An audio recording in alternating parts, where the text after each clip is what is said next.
Hello viewers, I am Michael. Today I am going to take 8th CBSE Maths Factorization exercise 14.1.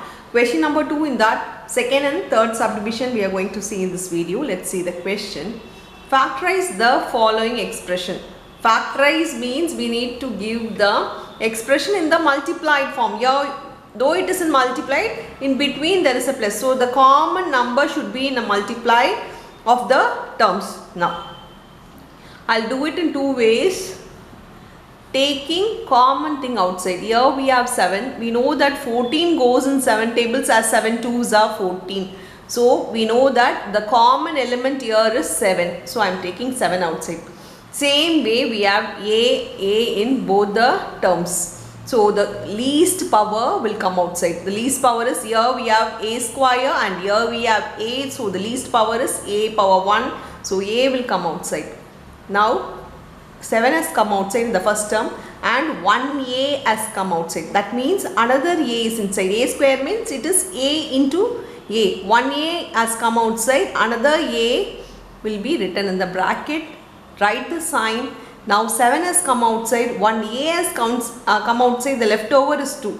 So this will be your final answer for the given sum. I will also do it in a factorized form. The actual form is 7a square plus 14a. I am writing the question again. Here writing the factors, we know that 7 goes in 7 tables only because it's a prime number, and a square can be written as a into a. Now 14a is 7 into 2 into a. Circle the 7, circle the a. Now 7 into a. Take the common factor from the first term, which is 7a will come outside, and the balance here is a. Write the sign as it is. In the second term also this round numbers have come outside. The leftover is 2. So this is your answer. You can do in any method, but this is the procedure actually. But for bigger number and bigger classes, you need to follow this method so that it will be easy for you to finish the sum. Now we'll move on to the fourth one. In the fourth one, the same condition I am going to do. Both should go in the same table. That means I know that 16 and 20 goes in 4 tables. So in 4 tables means 4 into 4. I can split this to 4 into 4. The same way 20 as 4 into 5. Now in both the cases 4 is the common one. So take it outside. In the bracket write the leaving 1 4, write all the rest in the from the first term. There is a minus, there is a 4 and there is a z plus 1 4 has come outside. Sorry, I forgot the variables both are z, so least power variable will come outside. So least power variable is z here. So if z has come outside, there will be no element in the first term, so it will be only minus 4 because 1 4 and 1 z has come outside. So leftover here is 4. Now we are saying 1 4 and 1 z has come outside, the leftover is 5. As 1 z has taken outside, there will be z square inside. Now we will do it in the actual procedure. Minus 16z plus 20z cube. Now factorize the minus 16z. Take prime factorization for 16. It goes in 2 tables, 2 8s are, 2 4s are, 2 2s are.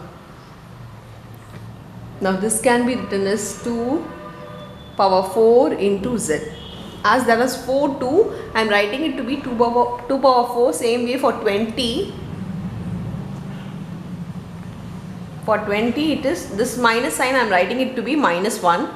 20 same way doing factorization, it goes in 2 tables, 2 10s are 20, 2 5s are 10. Now this is 2 square into 5 into z cube. This is a new pattern I have written. I have written the numbers to the raised up power. Now common element here is 2.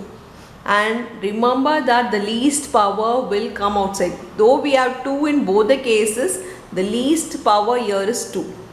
If I take 2 square outside, there will be, if I take 2 outside, there will be leftover will be 2. The power, multiply and check. 2 2s are 4. Sorry, 2 power 2 plus 2 is 4. Now there is one minus sign, there is one, sorry, z cube is here. For z cube also one z will come outside. Now this becomes plus, because there is a plus inside, so plus. Already 2 square have come outside, 5 is left over. For z, 1 z has come outside, 2 z has left over, so z square. Solve and write. Here this becomes 4z into minus 4 plus 5z square. That's all with the sum. Thank you.